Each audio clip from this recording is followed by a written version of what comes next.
I, this series has taken me on a roller coaster ride. And I don't know, honestly, at this point, how I feel anymore about it.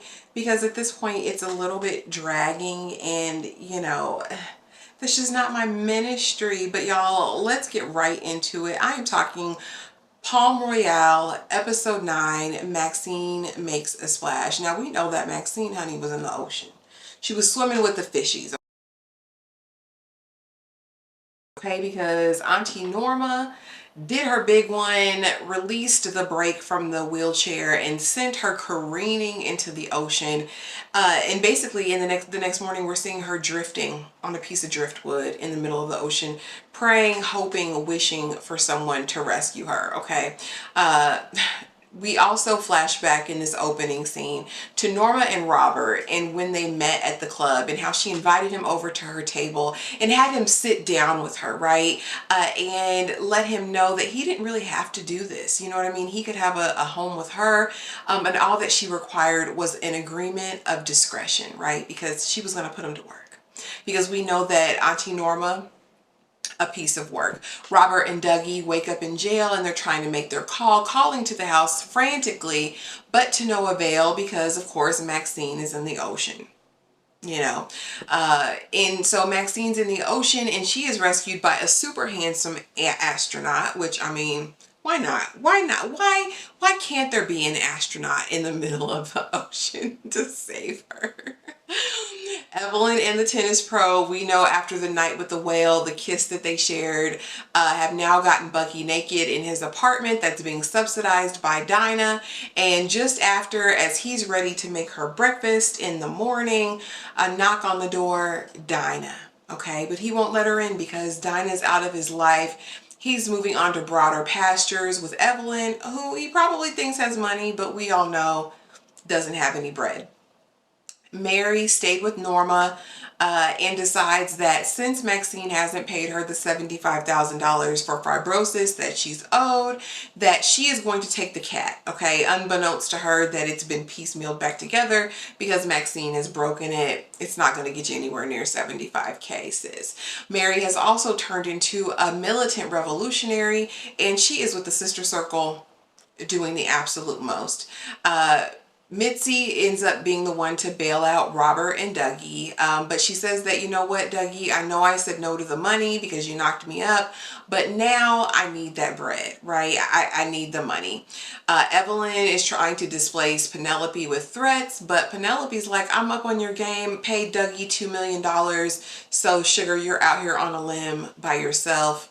You're not getting anything from me. And Penelope, aka Linda, is saying that now she is going to leave. Okay, and she tries to recruit Robert on her quest. They're going to go to an ashram and get more in touch with who they are and live the life that they want to, right? Maxine gets home, and now that she's got the astronaut, they've been on the news together. Everyone's mad because why does Maxine have 9 lives? Like the cat she broke, right? But alas, she does. Gets home to see all of the mixed up deliveries that Evelyn and Dinah, pranked her with. And she's also got to work on her number because, of course, we know that she's from the pageant world and Maxine has got to perform.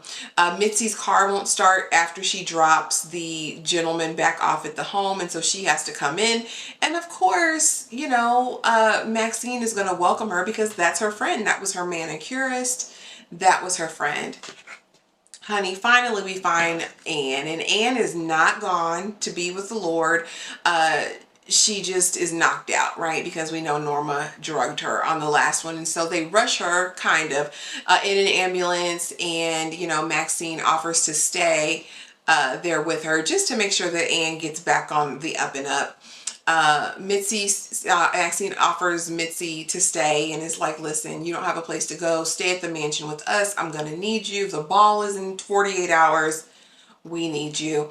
Everyone is just oblivious. Maxine is so blind and so wrapped up in whatever she's doing. It's really sad and ridiculous at this point.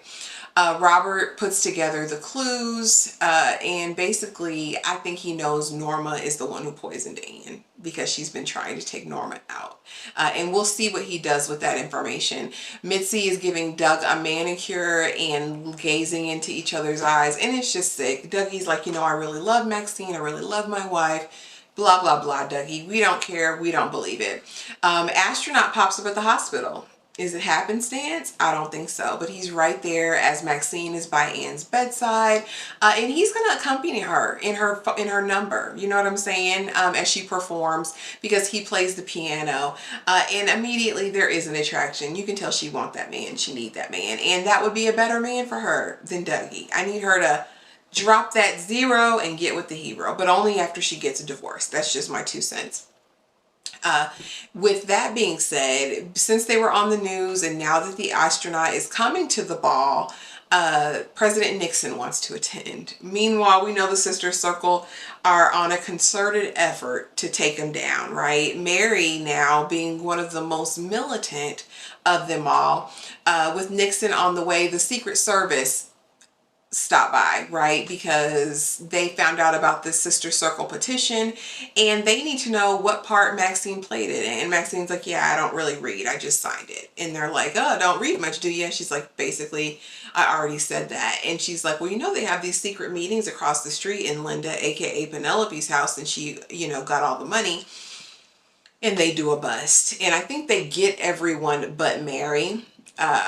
And Linda's like, you know, Mary, I'm going to have to call the popo on you if you don't stop speaking so harshly. And she's like, of course I don't mean it. And it's like, girl, you mean it. Meanwhile, Robert and the detective that he was at the gay bar with the other night, he's like, you know, I just can't tell the truth yet. And Robert is, you know, looking at him like, I guess I get it. The astronaut makes his move on Maxine, and because of her honor and duty to Dougie, she brutally rebuffs him.